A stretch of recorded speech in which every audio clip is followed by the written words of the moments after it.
আজকে এই আলোচনা শোনার পরে যারা যত নেক আমল করবেন, যারা আয়োজন করেছে, আপনি সব পাওয়ার পাশাপাশি আজকের এই আলোচনা শুনে যত ভালো আমল করবেন এর সমপরিমাণ সব আজকে যারা আয়োজন করেছে তাদের আমল নামে আল্লাহ তাআলা ফেরেশতার মাধ্যমে লিখে দেবেন। বলুন না সুবহানাল্লাহ। যাই হোক, আমরা আজকের এই কোরআনের মাহফিলে উপস্থিত হওয়ার কারণে, উপস্থিত হতে পেরে আমরা সর্বপ্রথম সেই মহান আল্লাহ তাআলার শুকরিয়া আদায় করছি যে মহান আল্লাহ রাব্বুল আলামিন আমাদেরকে পৃথিবীর সমস্ত প্রকার বালা মুসিবত থেকে হেফাজত করে সুস্থতার সাথে এই মুহূর্তে দুনিয়াবি কোনো স্বার্থকে অপেক্ষা করে মহান আল্লাহ তাআলার সন্তুষ্টির লক্ষ্যে পরকালের চিন্তা অন্তরে লালন করে এই মাহফিলে উপস্থিত হওয়ার তৌফিক দান করলেন। আমরা সেই মহান আল্লাহ তাআলার দরবারে শুকরিয়া আদায় করি, সকলে বলি আলহামদুলিল্লাহ।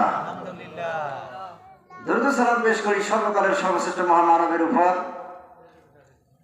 যে মহামানবকে আল্লাহ তাআলা পৃথিবীর সর্বশ্রেষ্ঠ গ্রন্থ মহাগ্রন্থ আল কোরআন নাজিল করে পৃথিবীর মানুষদেরকে অন্ধকারের পথ থেকে হেদায়েতের পথে তথা আলোর পথে নিয়ে আসার মহা সুব্যবস্থা করে দিলেন। সেই মহান ব্যক্তির সান্নিধ্যে দরুদ সালাম পেশ করার লক্ষ্যে সকলেই পড়ি নাই সাল্লাল্লাহু আলাইহি ওয়াসাল্লাম। সম্মানিত উপস্থিতি, এখানে যারা আমরা উপস্থিত হয়েছি বা পর্দার অন্তরালে যে মা বোনেরা রয়েছেন, আচ্ছা বলুন তো দেখি, আমরা কি পৃথিবীর মধ্যে কেউ চিরদিন বেঁচে থাকবো?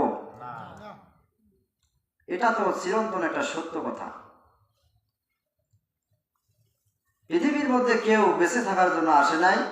একদিন না একদিন যার জন্ম হয়েছে তার মৃত্যু হবে নিশ্চিত, এতে কোনো সন্দেহ নেই। আল্লাহ তাআলা বলে দিয়েছেন কুল্লু নাফসিন যায়িকাতুল মাউত। প্রতিটি প্রাণী যারা প্রাণ নিয়ে জীবন নিয়ে দুনিয়ার বুকে এসেছে তাদেরকে মরতেই হবে, এতে কোনো সন্দেহ নেই।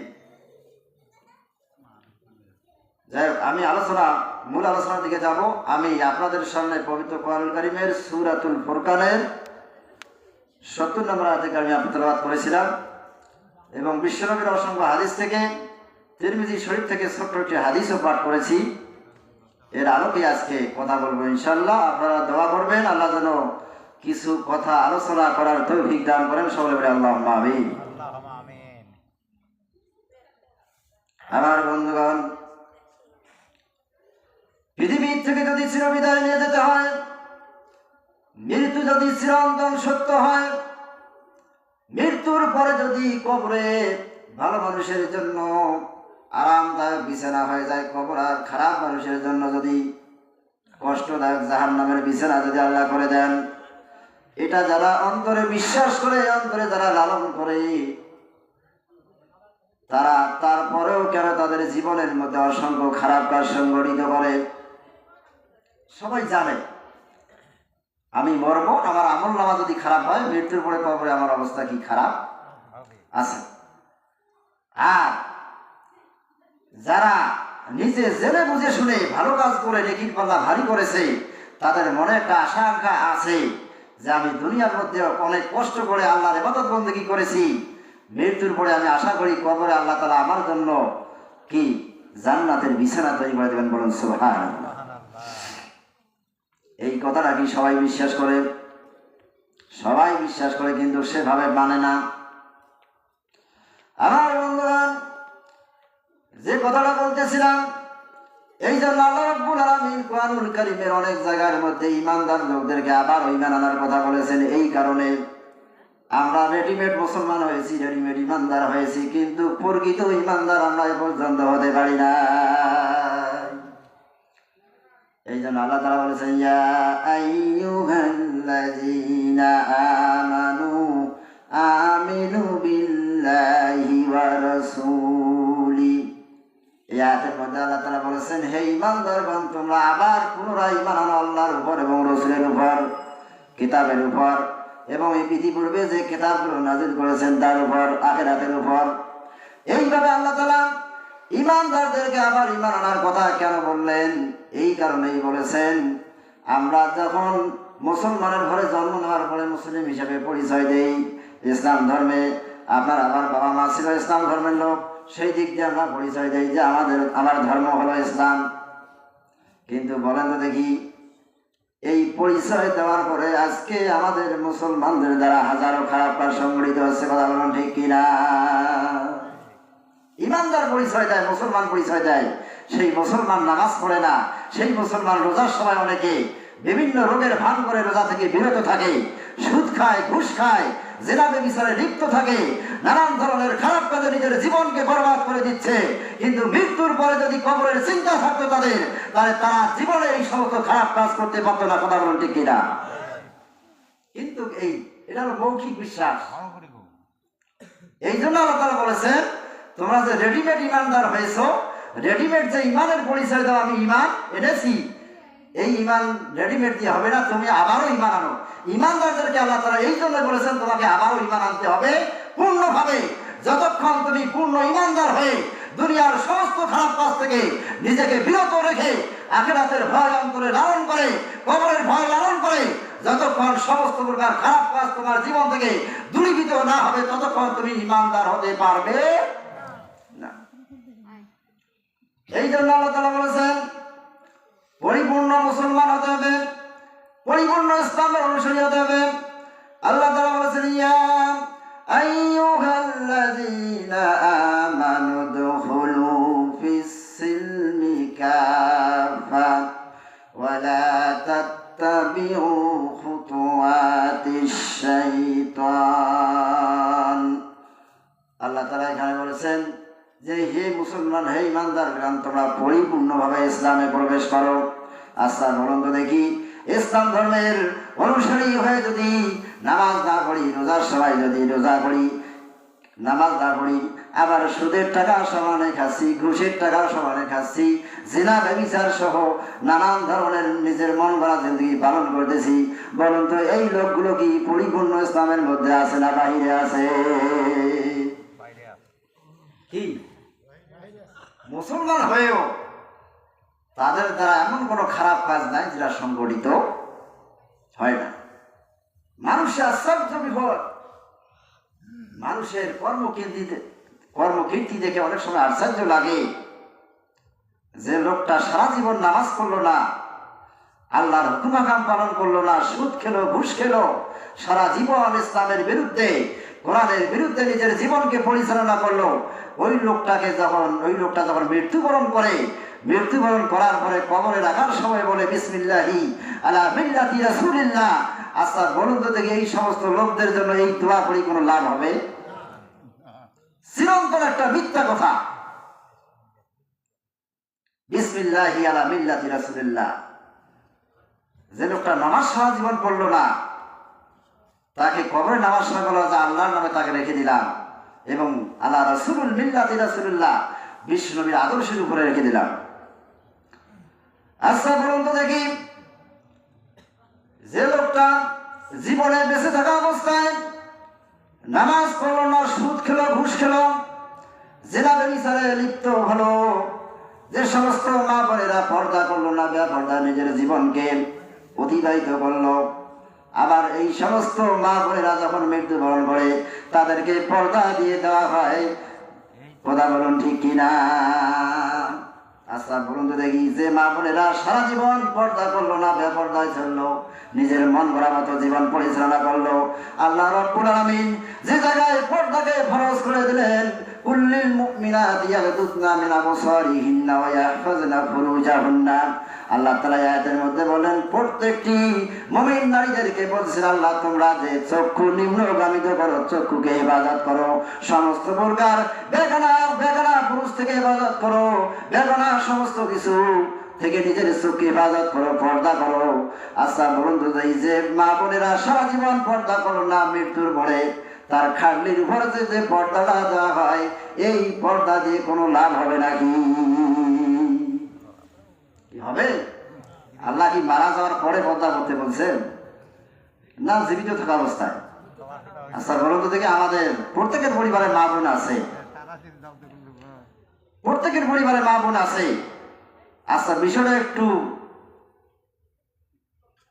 চিন্তা করে দেখুন তো, বিষয়টা কেমন হয়ে যায়। বেঁচে থাকা অবস্থায় সুস্থ মস্তিষ্কে পর্দা করলো না। আর কবরে নিয়ে যাওয়ার সময় পর্দার কাপড় কয়েকটা করে দেয়। এই পর্দা দিয়ে আল্লাহর পরপারে পার পাওয়ার কোনো সুযোগ নেই। যে মা বোনেরা জীবনে পর্দা করবেন না, আপনার মৃত্যুর পরে খাটলির উপর ওই পর্দা দিয়ে কোনো লাভ, এটা হলো স্বাভাবিক একটা নিয়ম নীতি। মনে করে যে মহিলা মানুষ মারা গেছে, এখন জীবনে বেঁচে থাকতে চিন্তা করলো না, মরার পরে চিন্তা করলো যে এনাকে দেখলে মানুষ কি মনে করবে। আমার বন্ধুগণ, কারণ মন খারাপ করার জন্য কথা বলতেছি না, বাস্তবতা হলো এটাই। আপনি জীবনে বেঁচে থাকা অবস্থায় যদি আল্লাহর হুকুমাকামকে যদি সঠিকভাবে মেনে না চলেন, আপনার মৃত্যুর পরে হাজারো আলেম নিয়ে এসে যদি আপনি দোয়া করেন, আপনার আমল নামা যদি পাপের পাল্লা দিয়ে যদি ভরপুর করে যান, জীবিত থাকা অবস্থায় হাজারো আলেম দিয়ে দোয়া করার পরে লাভ হওয়ার সম্ভাবনা নাই। তাহলে কেন আমরা এই ভুলগুলো করবো? আচ্ছা দেখুন, যে লোকটা জীবনে রসুলের বিরোধিতা করলো, রসুলের আদর্শ বাস্তবায়নের জন্য যখন কথা বলা হয় তখন তার বিরোধিতা করে। কোরআনের রাজ কায়েম করার জন্য যখন কথা বলা হয়, আল্লাহর জমিন আল্লাহর দিন কায়েম করার জন্য যখন কথা বলা হয়, ওই লোকগুলো আল্লাহর বিরোধিতা করে, আল্লাহর করে বিরোধিতা করে, রসুলের বিরোধিতা করে। আর কোন হিসাবে ওই লোকটাকে মৃত্যুর পরে রেখে দিলেন যে বিসমিল্লাহি আলা মিল্লাতি রাসূলুল্লাহ, আল্লাহর নামে এবং বিশ্বনবীর আদর্শের উপর তাকে রেখে দিলাম। বন্ধুগণ, এই যারা নামাজ পড়েন না, আচ্ছা নামাজটা কি ফরজ হুকুম নয়? কি নামাজ ফরজ না নফল? এই নামাজের কথা একবার নয়, দুইবার নয়, কোরআনুল কারীমে আল্লাহ রাব্বুল আলামিন 82 বার নামাজের তাগিদ দিয়েছে। তারপরেও আজকে মসজিদগুলো মুক্তাদি শূন্য, কথা বলুন ঠিক কিনা? প্রত্যেকটা এলাকায় যত মুসলমান বসবাস করি, প্রত্যেকের ঈমান যদি ঠিক থাকতো, প্রত্যেকটি মুসলমান যদি প্রকৃত মুসলিম হতে পারত, তাহলে মসজিদগুলো ফাঁকা থাকার কোনো প্রশ্নই আসতো না, কথা বলুন ঠিক কিনা? এই জন্য আল্লাহ তাআলা বলেছেন, ইয়া আইয়ুহাল্লাযীনা আমানু দুখুলু ফিস-সিলমি কাফা, ইসলামে পরিপূর্ণরূপে প্রবেশ করো। তার মানে ইসলামের যাবতীয় হুকুম আহকাম মেনে চলে নিজেকে মুসলমান পরিচয় দিতে হবে, কথা বলুন ঠিক কিনা? কিন্তু যদি আপনি কিছু করেন কিছু না করেন, তাহলে কিন্তু আপনি প্রকৃত মুসলমান হতে পারবেন না। তার আল্লাহ তাআলা বলেছেন, আফা তুমিনুনা বিবাদিল কিতাব ওয়া তাকফুরুনা বিবাদ, তুমি কি এই কোরআনের কিছু কথা মানো আবার কিছু কথা না মানো? তার মানে দেখুন, এই আয়াতে আল্লাহ তাআলা বললেন যে আফা তুমিনুনা বিবাদিল কিতাব ওয়া তাকফুরুনা বিবাদ, পবিত্র কোরআনের কথা এখানে বললেন যে তোমরা কি এই কোরআনের কিছু কথা মানো আবার কিছু কথা অস্বীকার করো? বলো তো দেখি অস্বীকার করে কিনা? আমার বন্ধুগণ, যে নামাজের কথা 82 বার বলা হলো, আর যে লোকটা 5 ওয়াক্ত নামাজ নিজের জীবনে কায়েম করলো না, বলুন তো দেখি এই লোকটা আল্লাহর কোরআনের এই 82টা আয়াতকে স্বীকার করলো না অস্বীকার করলো? কি সে যদি প্রকৃতভাবে স্বীকার করতোই, প্রকৃত ইমানদার মুসলিম হতো, তাহলে যে নামাজের কথা 82 বার বলা হয়েছে, এই মুসলমান কোনদিন নামাজ ত্যাগ করতে পারত? অথচ আল্লাহ রাসূল বলেছেন, কিয়ামতের দিন সর্বপ্রথম যে হিসাবটা হবে সেই হিসাবটাই হবে নামাজ। আউয়ালু মা ইউহাসাবু বিল আবদু ইয়াউমাল কিয়ামাতিস সালাত, কিয়ামতের দিন সর্বপ্রথম যে হিসাবটা হবে বান্দার, সেই হিসাবটার নামই হলো নামাজ। নামাজের হিসাব সঠিক দিতে না পারলে ওই বান্দার সামনে অগ্রসর হওয়ার কোনো সুযোগ পাবে না। তাহলে বলুন যে এই নামধারী মুসলিম হয়ে কি লাভ হবে? এই নামধারী ইমানদার যে পরিচয় দেই, এটা দিয়ে কি লাভ হবে যদি প্রকৃত উদ্দেশ্য যদি আমাদের হাসিল না হয় মৃত্যুর পরে? আমার বন্ধুরা, দেখুন কিভাবে মানুষ কোরআনের আয়াতকে অস্বীকার করে। যারা সুদের টাকা খায়, স্পষ্ট আয়াত রয়েছে, আল্লাহ রাব্বুল আলামিন কোরআনুল কারীমের মধ্যে বলেছেন, ইয়া আইয়ুহাল্লাযীনা আমানু লা তাকুলুর রিবা আযআফাম মুযাআফাতান ওয়াত্তাকুল্লাহা লাআল্লাকুম লাআল্লাকুম তুফলিহুন। আল্লাহ তাআলা স্পষ্ট আয়াতের মধ্যে বললেন যে হে ঈমানদার লোকেরা, তোমরা ঈমানদার পরিচয় দিয়ে, মুসলিম পরিচয় দিয়ে, ঈমানের কথা স্বীকার করে তোমরা চক্রবৃদ্ধি হারে সুদ খেও না। তোমরা আল্লাহকে ভয় করে এই সুদ থেকে যদি নিজেকে বিরত রাখতে পারো, তাহলে তোমরা সফলতা অর্জন করবে। তার মানে মৃত্যুর পরে আল্লাহ তোমাদেরকে জান্নাতের ফয়সালা করে দিবে। আচ্ছা বলুন তো দেখি, এই ওয়াজটা শোনার পরে, এই সুদের বিরুদ্ধে কোরআন আয়াতটা জানার পরে যারা সুদের টাকা খায়, বলুন তো দেখি এই কোরআনের আয়াতকে সে স্বীকার করে না অস্বীকার করে? মৌখিকভাবে আল্লাহর কোরআনের সব আয়াত বিশ্বাস করে, কিন্তু মানে না। তাহলে বলুন তো দেখি, এই লোকগুলো যারা কোরআনের হুকুমগুলোকে মানলো না, নামাজ করলো না, রোজা করলো না, সারা জীবন সুদের ব্যবসা করে লক্ষ কোটি কোটি টাকার মালিক হয়ে গেল, এমন একটা চাকরি পেল যে চাকরির মধ্যে ঘুষ খাওয়ার মহা সুযোগ রয়েছে, সে ঘুষ খেয়ে লক্ষ কোটি কোটি টাকার মালিক হয়ে গেল। জেনা ব্যভিচার, নানান ধরনের অন্যায় অবিচার, মানুষের সাথে খারাপ আচরণ করে, নিজের জীবনটাকে পরিচালিত করে, নিজের জীবনকে পাপ করতে করতে পাপের পাল্লা পাহাড় সমপরিমাণ করে যে লোকটা মৃত্যুর পরে ঢলে পড়ল, ওই লোকটাকে বিসমিল্লাহি আলা মিল্লাতি রাসূলুল্লাহ বলে কোনো লাভ হবে নাকি? হুঁশ থাকতেই আমাদেরকে সচেতন হতে হবে। আল্লাহ তাআলা আমাদেরকে যেন পূর্ণাঙ্গ মুসলমান হওয়ার তৌফিক দান করেন, সকলে মিলে আল্লাহুম্মা আমিন। আমার বন্ধুগণ, যেহেতু পৃথিবীতে আমরা কেউ থাকবো না, না জানি মৃত্যু কখন এসে আপনাকে আমাকে গ্রাস করে ফেলে। আল্লাহ তাআলা বলেছেন ইজা জাআ আজালুহুম লা ইস্তাখিরুনা সাআতাও ওয়া লা ইস্তাকদিমুন। আল্লাহ তাআলা বলেছেন যখন মানুষের নির্দিষ্ট সময় যখন শেষ হয়ে যাবে, এই নিঃশ্বাসটা এমন অবস্থায় থাকবে, যদি আজকের এই 11টা 11 যদি আপনার আমার মৃত্যু নিশ্চিত হয়ে যায় কারো, তাহলে 11টা 1 মিনিটের 1 সেকেন্ড সামন কিংবা পিছনে হওয়ার কোনো সুযোগ থাকবে না। তাহলে অনেক লোকে বলে এ সময় যৌবন বয়স, এ সময় চলি ফিরি, এ সময় যা মন করে নেই, যখন বয়স ভাটির দিকে যাবে তখন তওবা তাহের করে ভালো মানুষ সেজে যাবো। কথা বলেন ঠিক কিনা? জীবনে জনমের মতো খারাপ কাজ করে আর বৃদ্ধ বয়সে গিয়ে পিসাব হয়। কথা বলেন ঠিক কিনা? কিন্তু আল্লাহ তো আপনার ওই বৃদ্ধ বয়সের হিসাবটা নেবেন না, এটা কি জানেন? আল্লাহ তো হিসাব নেবেন আপনার যৌবন বয়সে। তাহলে আপনি বৃদ্ধ বয়সে অত ভালো কাজ করি লাভটা কি হবে?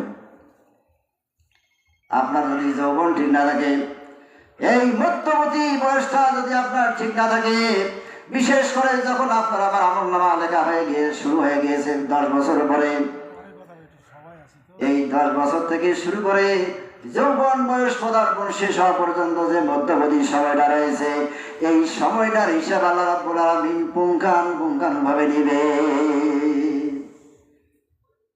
আর এই যৌবন বয়সে যদি আপনার জীবনটা যদি আল্লাহর পথে ব্যবহার হয়, আর বৃদ্ধ বয়সে যদি আপনি ইবাদত বন্দেগী করতে একটু ভুলও করেন, আল্লাহ তাআলা আপনার আমলনামায় কিন্তু ওই যৌবন বয়সের ইবাদতের সমপরিমাণ সব আপনার আমলনামায় দিয়ে দেবেন। বলুন সুবহানাল্লাহ।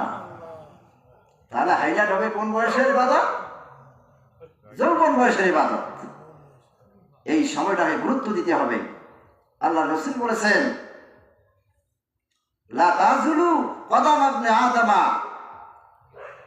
ইয়াউমাল কিয়ামাতি মিন ইনদি রাব্বিহি হাত্তা ইউসাল আন খামসিন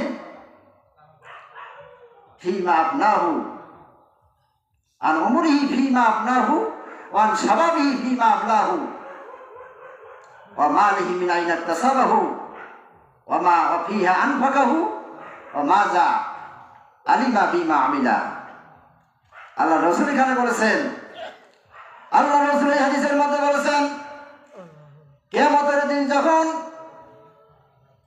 হাসরের ময়দানে যখন মানুষকে আল্লাহ রাব্বুল আলামিন বিচারের কাঠগড়ায় দাঁড় করার জন্য যখন সামনে উপস্থিত করবেন, ওই সময় আল্লাহ তাআলা বলবেন, আল্লাহ রসুল বলেছেন, কোন আদম সন্তান যতক্ষণ পর্যন্ত 5টি প্রশ্নের উত্তর দিতে না পারবে, কোন আদম সন্তান সামনে অগ্রসর হতে পারবে না।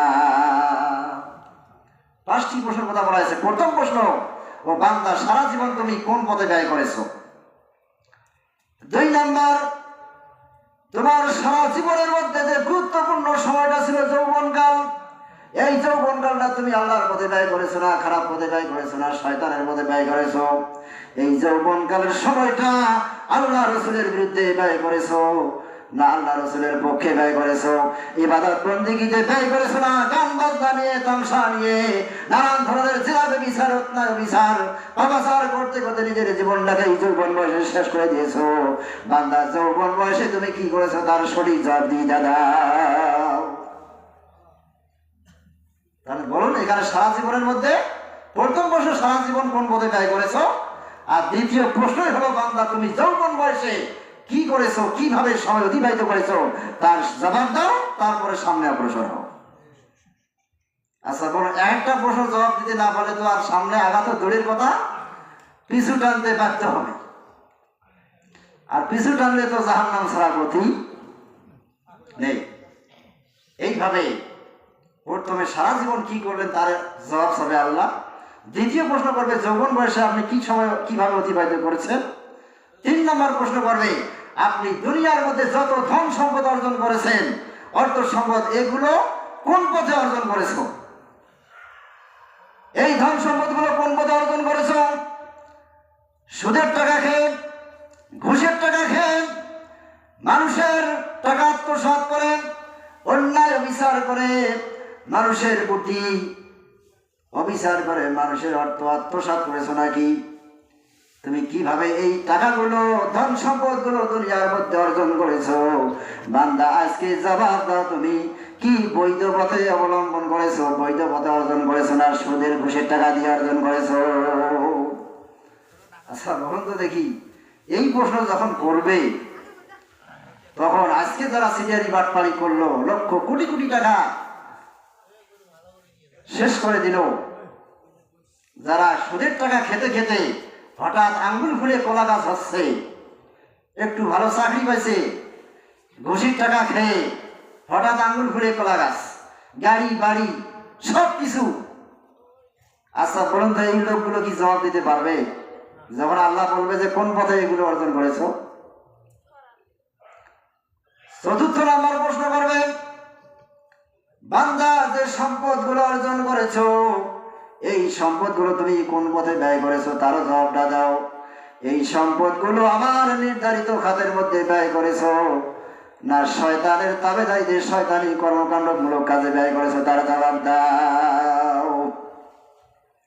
আল্লাহ তাআলা কিন্তু ব্যয়ের খাতও বলে দিয়েছেন। আপনার আমার যে ধন সম্পদ আছে, কোন কোন খাতে ব্যয় করবেন এটার কিন্তু নির্ধারিত সীমারেখা আছে। বিশেষ করে 8টা খাতের কথা বলা হয়েছে। আপনার ধন সম্পদ বেশি হলে আপনাকে যাকাত দিতে হবে। আপনি আবাদ করছেন, আবাদ করতে গিয়ে যদি বেশি ধান পান, নিম্ন মনে করেন এই ওসরের মাসালা বিভিন্নভাবে দেওয়া আছে যে 20 মনে যদি 1 মণ ধান হয়, আপনার স্ক্রিমে যদি হয় 1 মণ, আবার হেমতি মৌসুমে যদি হয় 2 মণ, ওসর দেওয়া কিন্তু খরচ। এই যে ধান কাটাকাটি করে না, সবাই করেছেন না? আপনার এলাকায় কয়জন লোক ওসর দিয়েছেন? আল্লাহ তাআলা বলেছেন ওয়াতু হাক্কাহু ইয়াওমা হাসাদিহি, জমিনের ফসলের ওসরের কথা বলেছেন। যেদিন জমিনের ফসল কাটা হবে সেই দিন ওসর ফরজ হিসেবে মুসলমানদেরকে আদায় করতে হবে।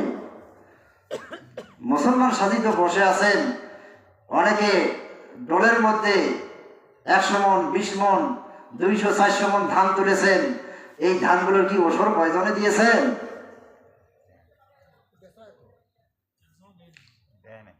এত মুসলমান রেডিমেড মুসলমান হওয়া যাবে না। আপনার ঘর জাকাত ফরজ, আপনি জাকাত দেন। আপনার পরিবারের মধ্যে আপনার বিবি জাকাত ফরজ হওয়ার মতো স্বর্ণ অলংকার ব্যবহার করে, তার জাকাত দেন। এগুলো বুঝতে হবে। শুধু রেডিমেড মুসলমান, পোশাকে মুসলমান হয়ে মন করা জীবন যাপন করলে আল্লাহর সামনে জবাব দেওয়া যাবে না। এভাবে ওসর দিতে হবে। আপনি গরিব মিসকিনদেরকে সহযোগিতা করবেন, আল্লাহর জন্য, আল্লাহর দিন কায়েমের জন্য সেখানে অর্থ ব্যয় করবেন। অভাবী এতিম মিসকিনদেরকে সাহায্য করবেন। কোন মুসাফির যদি আসে, মুসাফির যদি কোটিপতিও হয়, কিন্তু মুসাফির যখন আল্লাহ রাস্তায় বের হয়ে আসে, ওই মুসাফির বাড়ির মধ্যে কোটিপতি হলেও ওই মুসাফিরকেও আপনার ধন সম্পদের কিছু অংশ তাকে দেওয়া লাগবে। এগুলো হলো আপনার অর্থ সম্পদ ব্যয়ের খাত। তাহলে আল্লাহ প্রশ্ন করবে কোন পথে ধন সম্পদ অর্জন করেছো, কিন্তু এই যে আল্লাহর নির্ধারিত যে খাতগুলো রয়েছে এই খাতে ব্যয় করেছো না কোথায় গান বাজনা হয়েছে সেখানে 2000 টাকা দিয়ে প্রধান অতিথি হয়া নিজের বংশাহে জিন্দেগি পালন করার জন্য, নিজের নাম সুনাম অর্জন করার জন্য একটা ইসলাম বিরোধী কর্মকাণ্ড হচ্ছে, পিকনিক হচ্ছে, খেলাধুলা হচ্ছে, সেখানে কয়েক হাজার টাকা দিয়ে নিজেকে প্রধান অতিথি হিসেবে পরিচয় দিলেন। এই জবাবটা কি আল্লাহর কাছে দিতে পারবে? কি এই ধরনের লোকের অভাব আছে কি? আমার বন্ধুগণ বুঝতে হবে, আমার বন্ধুগণ এইভাবে হিসাব করবেন। আমরা মুসলমান, নামধারী মুসলমান, প্রত্যেকটি মুহূর্তের মধ্যে দৈনন্দিন জীবনে ইচ্ছায় অনিচ্ছায় কত আল্লাহর হুকুম আকাঙ্ক্ষা অমান্য করতেছি। আচ্ছা, এখানে যারা আছি এমন কোন লোক বলতে পারবেন নাকি যে আমার কোনো পাপ নাই? কি বলতে পারবেন? পাপ ছাড়া কোনো মানুষ নেই। কিন্তু বান্দা পাপ করবে আর মাফ করে দেওয়ার দায়িত্ব হলো আল্লাহ রাব্বুল আলামিনের। কিন্তু আপনাকে আমাকে তো সেই কায়দায় আল্লাহর কাছে মাগফিরাত কামনা করতে হবে। আচ্ছা, আমরা মনে করি পাপে করতে করতে তো নিজের জীবনকে শেষ করে দিয়েছি, এখন আল্লাহর কাছে আমি মাফ চাবো। আল্লাহর কাছে মাফ চাইতেছেন অথচ জীবনে নামাজ পড়েন না, আল্লাহ মাফ করবে? আল্লাহর কাছে ক্ষমা প্রার্থনা করে কিন্তু আল্লাহর পথে চলতেছেন না, আল্লাহ মাফ করবে? আর রাসূল বলেছেন মানুষের ভাগ্য পরিবর্তন হয় আল্লাহর কাছে চাওয়ার মাধ্যমে। তা আল্লাহর কাছে চাইতে গেলে তো মসজিদে যাওয়া লাগবে, নামাজ পড়তে হবে, ইবাদত বন্দেগী করতে হবে, নফল ইবাদত করতে হবে, তাহাজ্জুদ নামাজ পড়তে হবে, গভীরে গোপনে অঝরে 2 চোখের পানি ফেলে নিজের সমস্যার কথাগুলো আল্লাহ তাআলার কাছে বলতে হবে। আল্লাহ তাআলা বলেছেন ফাসজুদ ওয়াক্তারি, বান্দা তুমি আমাকে সিজদা দেবে আর আমি আল্লাহকে তুমি অতি নিকটে পাবে, তুমি তোমার জীবনে যা চাও আমি সব পূর্ণ করে দেব। বলেন সুবহানাল্লাহ। তাহলে আল্লাহর কাছে কিছু চাইতে গেলে তো নামাজের মাধ্যমে চাইতে হবে নাকি? নামাজটা পড়বে। এই যে এখানে মাহফিল হচ্ছে, আশেপাশে অসংখ্য লোক অযথা সময় নষ্ট করতেছে, কেউ বা শুয়ে আছে। আচ্ছা বলুন তো, এই যে এখানে আমরা এসেছি, এই জায়গাটার মধ্যে এসেছি কোরআন হাদিসের আলোচনা শোনার জন্য যারা নিয়ত করে এসেছেন এবং আজকে এখান থেকে যে কথাগুলো শুনবেন এই কথাগুলো নিজের জীবনে বাস্তবায়ন করার নিয়তে যারা এসেছেন, আল্লাহ রাব্বুল আলামিন ফেরেশতার মাধ্যমে কিন্তু এই সবগুলো রেকর্ড করতেছেন। আপনি আমি এখানে আছি না নাই? তাহলে যারা এখানে নাই ফেরেশতার রেকর্ডে কিন্তু তারা ধরা পড়বে, তারা মাহফিলের প্যান্ডেলে ছিল না, তারা ছিল বাহিরে। আল্লাহ তাআলা সূরা ইনফিতারের মধ্যে বলেছেন কিরামান কাতিবিনা ইয়ালামুনা মা তাফআলুন। আল্লাহ তাআলা বলেছেন প্রত্যেকটা মানুষের 2 কাঁধের মধ্যে আমি 2 জন ফেরেশতা দিয়েছি। ডান কাঁধের ফেরেশতা জীবনে মানুষ যত নেক আমল করে এই নেক আমলগুলো ওই ডান কাঁধের ফেরেশতা লেখে, আর জীবনে যত খারাপ কাজ পাপের কাজ করে সেই খারাপ পাপগুলো সেই বাম কাঁধের ফেরেশতা লেখে। কিরামান কাতিবিন, আমি সম্মানিত 2 জন ফেরেশতাকে দায়িত্ব দিয়েছি, এরা জীবনে মানুষের যত কাজ করবে সব কিছু রেকর্ড করবে এবং হাসরের ময়দানে আল্লাহ তাআলা তাকে বলবেন ইকরা কিতাবাকা ওয়া কাফা বিনাফসিকা আল-ইয়াওমা আলাইকা হাসিবা। ও বান্দা, তুমি দুনিয়ার মধ্যে কি করেছো? আমি এই ফেরেশতাকে দায়িত্ব দিয়েছিলাম, এই আমলনামা তোমার হাতে দিলাম, তুমি আমলনামা পড়ো আর এখন চিন্তা করো তুমি জান্নাতে যাওয়ার উপযোগ্য না জাহান্নামে যাওয়ার উপযোগ্য। কোনো বুদ্ধি থাকবে না।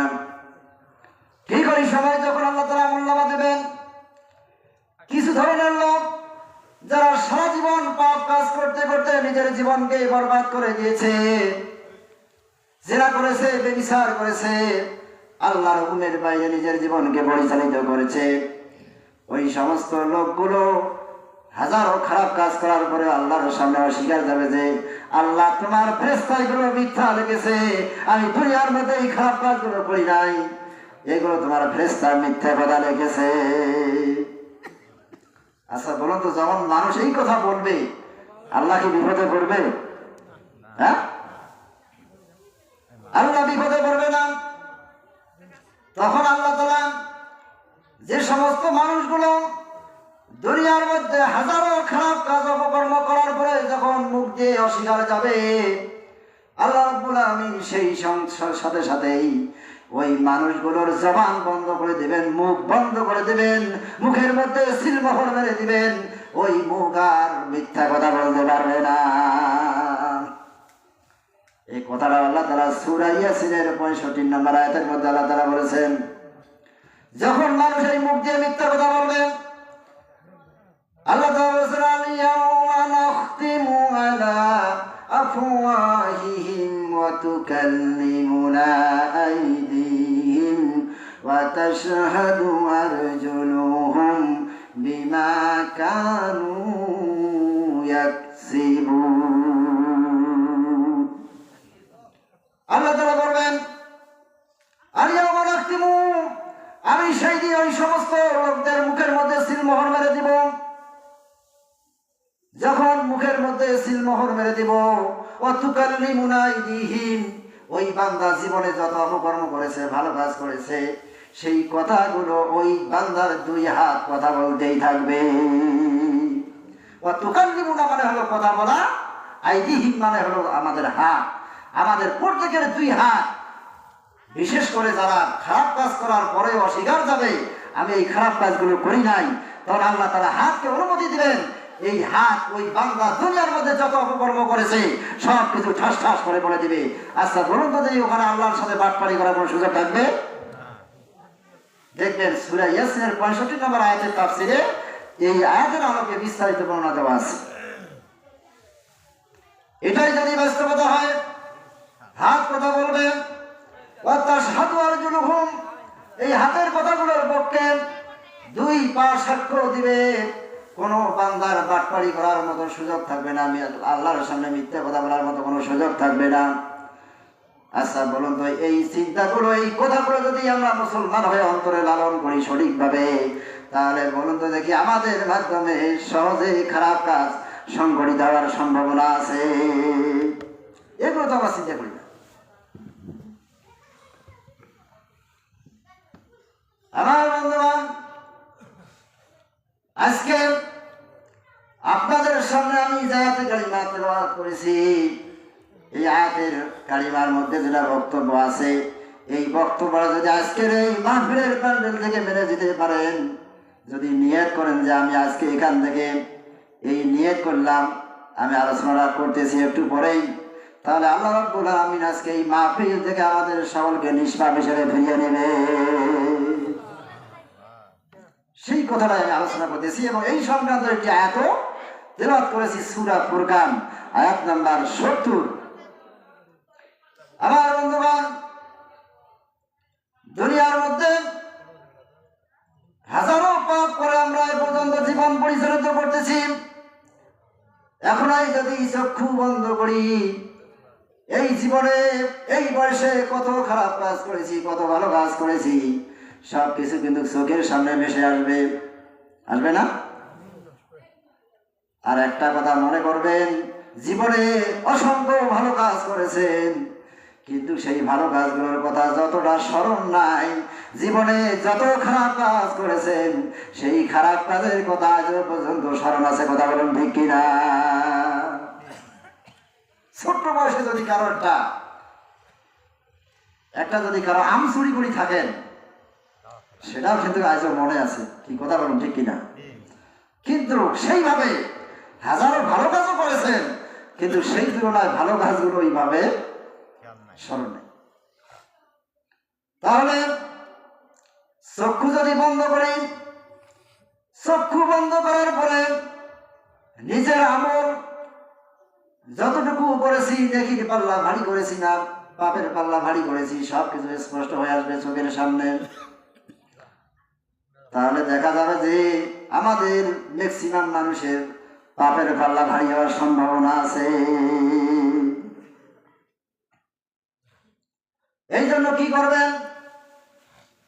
আল্লাহ তাআলা বলেছেন, বান্দা বান্দা যদি পাপ করতে করতে পাহাড় সমপরিমাণ হয়ে যায়, আর যদি ওই বান্দা ওই খারাপ কাজগুলোর জন্য নিজের অন্তরের মধ্যে অনুশোচনা করে ওই খারাপ কাজগুলো জীবনে আর করবে না বলে যদি আল্লাহর সাথে ওয়াদা করে, তওবা করে, আল্লাহ রাব্বুল আলামিন ওই বান্দার বিগত জীবনের গুনাহ খাতাগুলি মাফ করে দিবে। আল্লাহ তাআলা বলেছেন, ইয়া আইয়ুহাল্লাযীনা আমানু তুবু ইলাল্লাহি তাওবাতান নাসুহা আসা রাব্বুকুম আন ইউকাফিরা আনকুম সাইয়্যাতিকুম ওয়া ইউদখিলাকুম জান্নাতিন তাজরি মিন তাহতিহাল আনহার। আল্লাহ তাআলা বলেছেন, হে ঈমানদার লোকেরা, যারা জীবনে পাপ করতে করতে নিজের জীবনকে বরবাদ করে ফেলেছো, চক্ষু বন্ধ করলে দেখো যে তোমার পাপের পাল্লা ভারী হয়ে গিয়েছে। ঠিক সেই মুহূর্তে বান্দা খালেস তওবা করো। নিজের জীবনে বিগত জীবনে যত খারাপ কাজ করেছো, সুদ খেয়েছো, ঘুষ খেয়েছো, জেনা করেছো, ব্যভিচার করেছো, অন্যায় অবিচার করেছো, যাবতীয় খারাপ কাজ যেগুলো তোমার জীবনের মধ্যে সংঘটিত হয়েছে, এই খারাপ কাজ করার কথাগুলো জীবনের মধ্যে মনের মধ্যে অনুশোচনা করে মনে করে যদি তুমি সঠিক তওবা করে ফিরে আসতে পারো যে আল্লাহ রাব্বুল আলামিন বিগত জীবনে যত খারাপ কাজ করেছি, সামনের জীবনে আর আমি এই খারাপ কাজগুলো করব না, আমি তওবা করলাম, এই কাজটা যদি সঠিকভাবে আজকের এই মাহফিলে করে যেতে পারেন, আল্লাহ রাব্বুল আলামিন বলেছেন তোমার সারা জীবনের গুনাহ খাতাগুলি মাফ করে দিয়ে আমি আল্লাহ রাব্বুল আলামিন তোমাকে জান্নাতে যাওয়ার জন্য সুব্যবস্থা করে দেব। বলুন সুবহানাল্লাহ। কি এই তওবাটা কি আজকে করা যাবে না? এখান থেকে কি মাহফিলে করা যাবে না? যে আমার জীবনে যত খারাপ কাজ করেছি আমি আজকে তওবা করলাম, আল্লাহ বিগত জীবনে নামাজ পড়ি নাই, তোমার ফরজ একটা হুকুম আমি অমান্য করেছি। এক ওয়াক্ত নামাজ যদি কেউ ইচ্ছা করে ছেড়ে দেয়, রাসূল সাল্লাল্লাহু আলাইহি ওয়াসাল্লাম বলেছেন এক হোক বা দোজখ তাকে খাটা লাগবে। এটার হিসাব হলো 83 বছর 4 মাস। 83 বছর 4 মাস যদি কোনো মানুষ ইচ্ছা করে এক ওয়াক্ত নামাজ যদি ছেড়ে দেয়, এর জন্য জাহান্নামে তাকে জ্বলতে হবে 83 বছর 4 মাস। এই 83 বছর 4 মাস কিন্তু দুনিয়ার জীবনের সময়ের সাথে কোনো তুলনাই হবে না। দুনিয়ার 1000 দিন আখিরাতের একদিনের সমান। এইভাবে হিসাব করেন, এক ওয়াক্ত নামাজ যদি ছেড়ে দিলে যদি এই অবস্থা হয়, যারা ঢালাও ভাবে জীবনে নামাজই পড়তেছে না, মুসলমান সাজি বসে আছে, এদের অবস্থাটা কি হবে একটু কি চিন্তা করছেন? এরা তো মুসলমানের আওতায় পড়ে না। এরা কেমন মুসলমান? আমার বাবা মা মুসলমান ছিল, তার ঘরে জন্ম নিয়েছি, এই সেই সূত্রে আমি মুসলমান। এই হলো আমাদের অবস্থা। এইভাবে নামাজ পড়ে নাই। আজকে নিয়ত করবেন আমি আজকে থেকে নামাজ পড়বো 5 ওয়াক্ত। সুদের টাকা খেয়েছেন, আজকে নিয়ত করবেন জীবনে আর সুদের টাকা খাবো না। ঘুষের টাকা খেয়েছেন, আজকে তওবা করবেন আমি জীবনে আর ঘুষের টাকা খাবো না। এতিমের ধন সম্পদ আত্মসাৎ করেছেন, আজকে তওবা করবেন যে আমি জীবনে আর এগুলো করবো না। এইভাবে প্রত্যেকটি পাপের জন্য অনুশোচনা করে যদি এইভাবে তওবা করতে পারেন, আল্লাহ রাব্বুল আলামিন আপনার আমার জীবনের সমস্ত গুনাহগুলি মাফ করে দিবে। শুধু মাফ করে দিবেনই না, আরো মহা সুসংবাদ আল্লাহ তাআলা দিয়েছেন। আল্লাহ তাআলা বলেছেন যদি বান্দা এইভাবে যদি সঠিক তওবা করতে পারে, আল্লাহ তাআলা বলেছেন সূরা ফুরকানের 70 নম্বর আয়াতের মধ্যে, ইল্লা মান তাবা ওয়া আমানা ওয়া আমিলা আমালান صالحا فأولئك يبدل الله سيئاتهم حسنات وكان الله غفور رحيم আল্লাহ তাআলা এই আয়াতের মধ্যে বলেছেন যারা তওবা করলো ঈমান আনলো এবং ঈমান আনার সঙ্গে সঙ্গে নেক আমল করলো আমলে সালেহ করলো আমলে সালেহ মানে যে কাজগুলো করলে আল্লাহ সন্তুষ্টি হয় শয়তান বেজার হয় এই কাজগুলোর নামে হলো নেক আমল। আর বদ আমল হলো যে আমলগুলো করলে আল্লাহ সন্তুষ্ট হয় বেজার হয় কিন্তু শয়তান খুশি হয় নিঃসন্দেহে এই কাজগুলো হলো খারাপ কাজ কাফের কাজ। এই জন্য আল্লাহ তাআলা যত আয়াতের মধ্যে ঈমান আনার কথা বলেছেন ঈমান আনার পাশাপাশি আমলে সালেহের কথা বলেছেন এই কারণে বলেছেন যে ঈমান এনে বসে থাকলে হবে না ঈমান আনার সঙ্গে সঙ্গে আপনাকে নেক কাজও করতে হবে।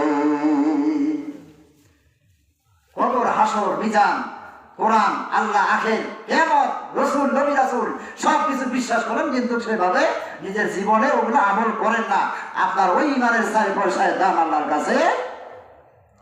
মুসলমানদের অবস্থা তো সেটাই হয়েছে সবে বিশ্বাস করে কিন্তু নামাজ কোনা পড়ে না তাকে পাক্কা ঈমানদার সাথে বসে আছে আল্লাহকে ভয় করে পরকালকে ভয় করে।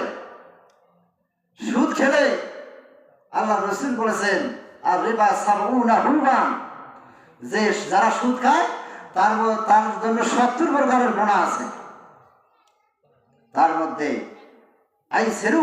আইসেরুহা আই আন ইয়ালকিয়া জাওজাহু উম্মুহু এই যারা সুদ খায় এদের সর্বনিম্ন যেটা গুনাহ সেটা হলো আপন মায়ের সাথে 70 বার জিনা করা। বলুন নাউজুবিল্লাহ।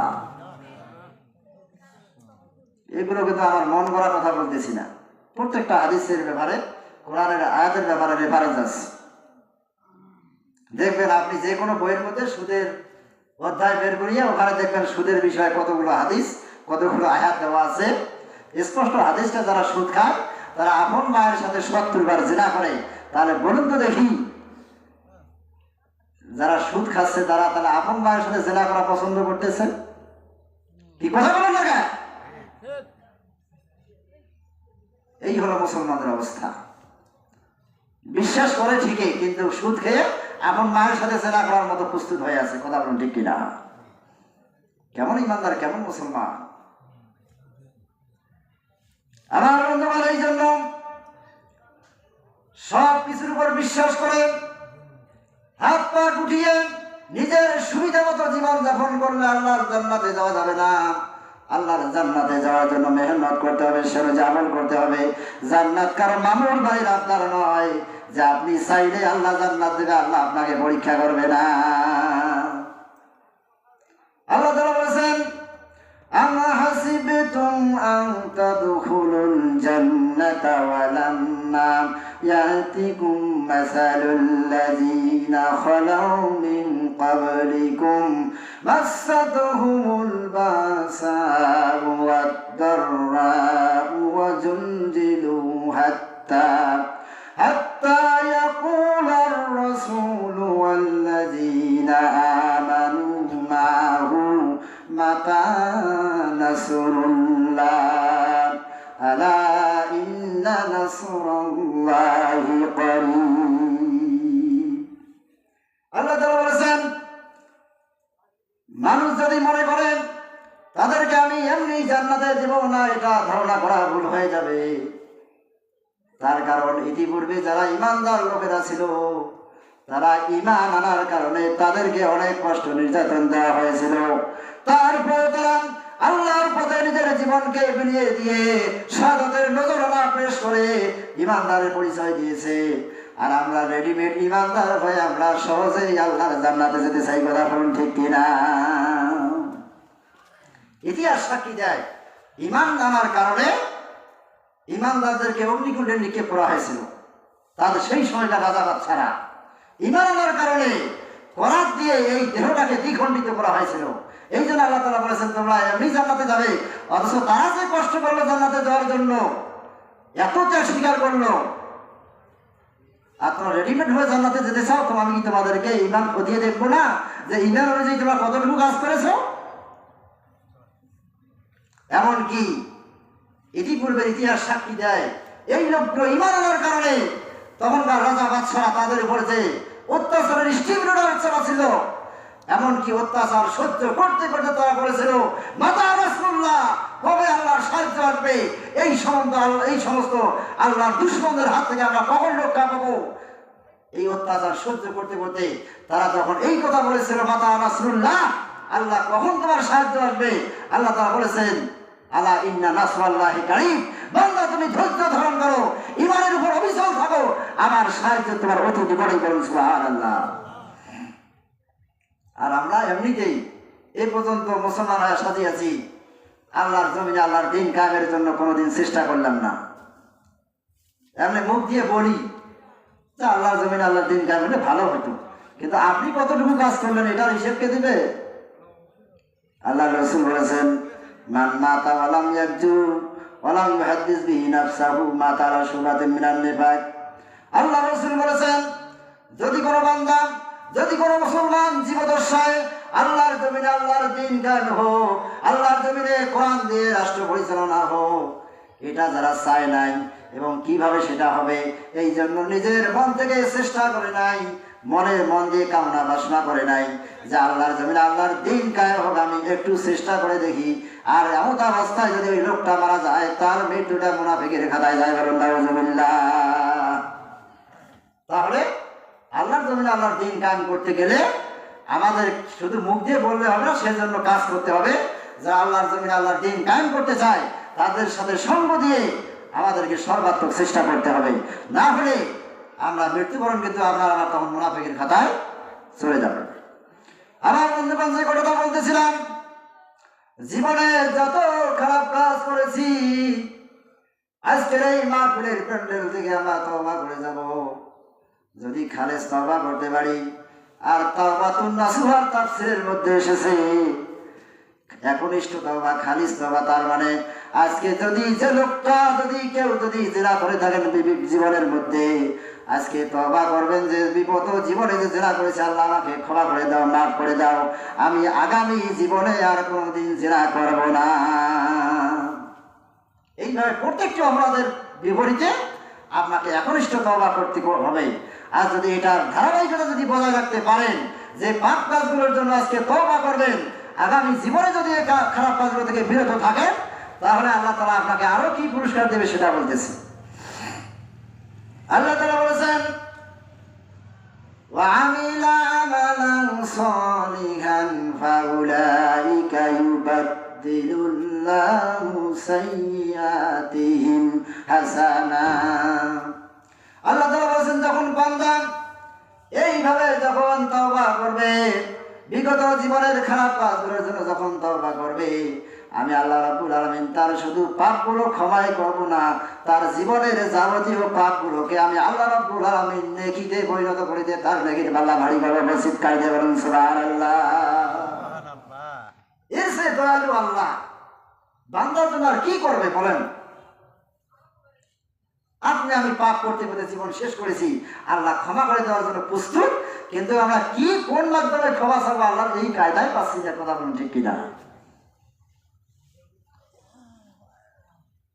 আমার বন্ধুগণ, এই জন্য বলতেছি আজকের এই মাহফিলের মধ্যে জীবনে যত খারাপ কাজ করেছেন যার মাধ্যমে, সেই কথাগুলো একটু স্মরণ করুন, আর নিজের মনে মনে একটু চিন্তা করুন যে আল্লাহ এই কাজগুলো আমি জীবনে করব না।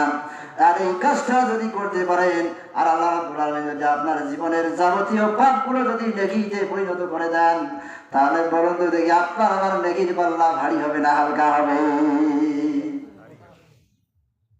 কি হালকা হবে না ভারী হবে?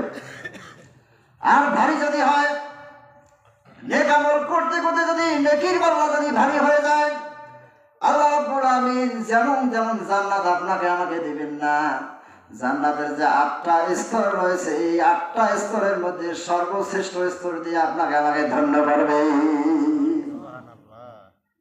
আল্লাহ তাআলা বলেছেন ইন্নাল্লাযীনা আমানু ওয়া আমিলুস সালিহাতি কানাত লাহুম জান্নাতুল ফিরদাউসি নুজুলা খালিদিনা ফিহা লা ইয়াবগুনা আনহা হিওয়ালা। আল্লাহু আকবার। আল্লাহ তাআলা বলেছেন, ইন্নাল্লাযীনা আমানু, নিশ্চয় যারা ঈমান আনলেন, ঈমান আনার সাথে সাথে ওয়ামিলুস সালিহাত, এবং জীবনের সমস্ত পাপ কাজগুলো থেকে বিরত থেকে সদা সর্বদা নেক আমল করে নিজের নেকির পাল্লা ভারী করবে। আল্লাহ রাব্বুল আমিন বলেছেন, মৃত্যুর পরে আমি ওই সমস্ত বান্দাদের জন্য সর্বশ্রেষ্ঠ জান্নাত, জান্নাতুল ফিরদাউস অবধারিত করে দিয়েছি। বলুন সুবহানাল্লাহ। তাহলে কি আমরা জান্নাতুল ফিরদাউস যাবো? ভালো জান্নাতেই যাই, এবং সে আশাই করি আল্লাহর কাছে। কথা বলুন ঠিক কিনা? এই জন্য যত আয়াতের মধ্যে, কুরআনুল কারীমের মধ্যে ঈমানের কথা বলা হয়েছে, বারবার আমি কথাটা রিপিট করতেছি এই কারণে যে আপনি ঈমানদারের সাথে বসে থাকলে হবে না। ঈমান আনার সাথে সাথে ঈমানের সাথে আপনাকে নেক আমল করতে হবে। নেক আমল না করলে কি হবে সেটাও আল্লাহ তাআলা বলেছেন। আল্লাহ তাআলা বলেছেন, বান্দা দুনিয়ার মধ্যে জীবন অতিবাহিত করার পরে যখন তোমার মৃত্যু সংঘটিত হয়ে যাবে, বান্দা তোমার যদি জীবনের মধ্যে যদি নেকির পাল্লা ভারী না হয়, আর এই অবস্থায় যদি মৃত্যুর মাধ্যমে আমার সাক্ষাৎ পাও, তাহলে তোমার অবস্থা ভালো হবে না, তোমার অবস্থা অত্যন্ত করুণ হয়ে যাবে। এই জন্য আল্লাহ তাআলা হুঁশিয়ার করে দিয়েছেন আগে থেকেই। আল্লাহ তাআলা বলেছেন, ফামান কানা ইয়ারজু লিকা রাব্বিহি ফালইআমাল আমালান সালিহা ওয়া লা ইউশরিক বিইবাদাতি রাব্বিহি আহাদা।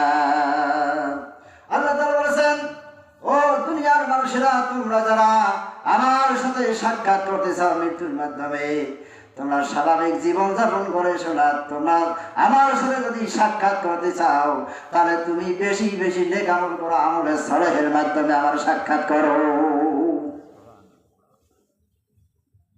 আমল যদি খারাপ হয়, পাপের পাল্লা ভারী হলে কিন্তু নিশ্চিত জাহান্নাম ছাড়া কোনো উপায় থাকবে না।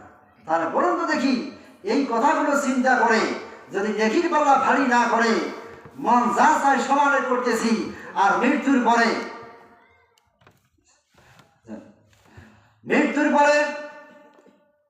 যে লোকগুলো এইভাবে চিন্তা ভাবনা না করে ঢালাও ভাবে জীবনযাপন করে নিজের পাপের পাল্লা ভারী করে ফেললো, এই লোকগুলোকে বলেন যদি মৃত্যুর পরে ওই কবরের মধ্যে যত দোয়া খায়ের করুক না কেন, কোনো কাজ হবে নাকি? কি হবে?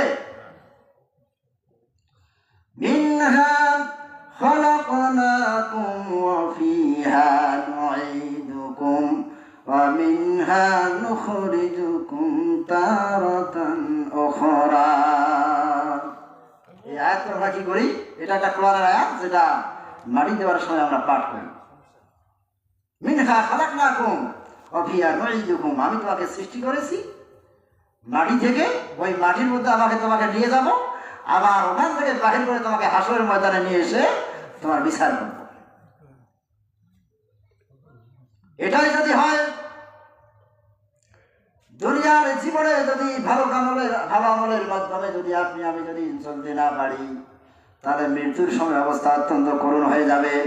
তার কারণ যারা ঢালাওভাবে পাপ কাজ করতে করতে যখন নিজের জীবনকে যখন জরাজীর্ণ করে ফেলে, তখন ওই লোকটা যখন মৃত্যুর সময় উপস্থিত হয়, ওই লোকটার মুখের মধ্যে কলেমা নসিব হওয়ার কোনো সম্ভাবনা থাকবে না, কোনো সম্ভাবনা থাকবে না। এটা আল্লাহ তাআলা বলেছেন, ইউসাব্বিতুল্লাহুল্লাযীনা আমানু বিল কওলিস সাবিত। আল্লাহ তাআলা বলেছেন যে লোকগুলো ঈমানের সাথে আমলে সালেহের মাধ্যমে জীবন যাপন করে, আমি আল্লাহ তাআলা তাকে ওই পথের উপর অবিচল রাখবো এবং তাকে মৃত্যুর সময় কলেমা পড়ার তৌফিক দান করব। আর যারা পাপ কাজ করবে, মদ খাবে, গাঁজা খাবে, নামাজ পড়বে না, সুদ খাবে, ঘুষ খাবে, পাপ কাজ করতে করতে নিজের জীবনটাকে জরাজীর্ণ করে ফেলবে, এমন অবস্থায় যখন মৃত্যু তার সামনে এসে যাবে, তার জীবনের যাবতীয় পাপ কাজগুলো মৃত্যুর সময় তার চোখের সামনে ভাসতে থাকবে। আর ওই খারাপ কাজগুলো চোখের সামনে ভাসার কারণে ওই বান্দা কলেমা পড়ার কোনো সুযোগ পাবে না। তাহলে যদি নেক্সট সুরতে যদি আপনি আমি মৃত্যুর সময় কলেমা যদি পড়তে চাই, তাহলে অবশ্যই আপনাকে ঈমান আমলের সাথে নিজের জীবনকে পরিচালিত করতে হবে। তার কারণ নিশ্চিত আপনি আমি জানি এই পৃথিবীর মধ্যে কেউ থাকে নাই, থাকবেও না। আজ হোক কাল হোক আপনাকে আমাকে কবরে যেতেই হবে। কথা বলুন ঠিক কিনা? পৃথিবীতে কেউ স্থায়ী হয় না, হোক না সে ফিরআউন কিংবা নমরুদ, কেউ ভাবে চিরকাল রয় না। এ পৃথিবীতে কেউ স্থায়ী হয় না, হোক না সে ফিরআউন কিংবা নমরুদ, কেউ ভাবে চিরকাল রয় না। যেতে হয় সব ছেড়ে চলে যায়, মৃত্যু মানে না কোনো পরিচয়। চলে যায় সব ছেড়ে যেতে হয়, মৃত্যু মানে না কোনো পরিচয়। সব রাজা মহারাজা আর মহাবীর, কাউকে সে অবকাশ দেয় না। পৃথিবীতে কেউ স্থায়ী হয় না, হোক না সে ফিরআউন কিংবা নমরুদ, কেউ ভাবে চিরকাল রয় না। কথা বলুন ঠিক কিনা? এটাই যদি হয় বাস্তবতা, তাহলে আমরা নিশ্চিত জানি যে কেউ থাকবো না।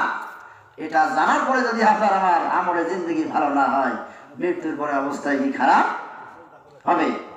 আমার বন্ধুগণ, যে হাদিসটি পাঠ করেছিলাম, এই তওবা যদি আজকে এই সুস্থ মস্তিষ্কে যদি করে যেতে না পারেন, আর যখন মৃত্যু কাছাকাছি এসে যাবে, তখন হাজারো তওবা করার চেষ্টা করলেও তওবা করার সুযোগ হবে না। আল্লাহ রাসূল বলেছেন, ইন্নাল্লাহা ইয়াকবালুত তাওবাতাল আবদি মা লাম ইউগারগির, বান্দার তওবা আল্লাহ তাআলা তখন কবুল করবেন যখন মৃত্যু তার সামনে উপস্থিত হবে না। বান্দা যখন নারে তাকবীর, আল্লাহু আকবার, পীর সাহেবের আগমন